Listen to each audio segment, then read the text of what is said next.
Good evening, guys. So I thought I'd just take this opportunity, got in from work and the weather's nice, so I'm going to mill the next timbers that I need.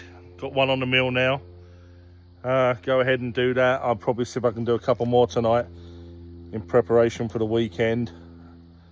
Sneak peek here. Got this cherry log.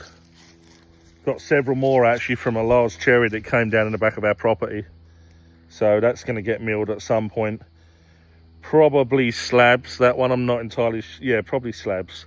Then I've got some cleaner logs, smaller diameter than that I can mill some dimensional lumber out of. But that'll be an up and coming video, shall we say.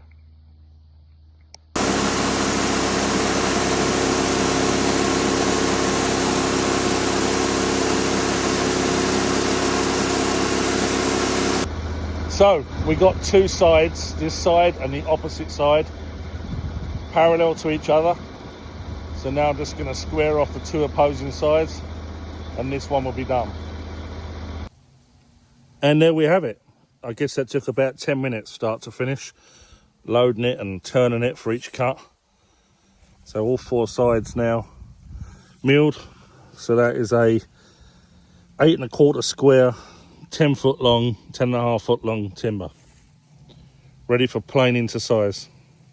And here we have the multi-purpose lamb plane attachment, which works great for sliding the timbers off the mill and transporting them over to my work area.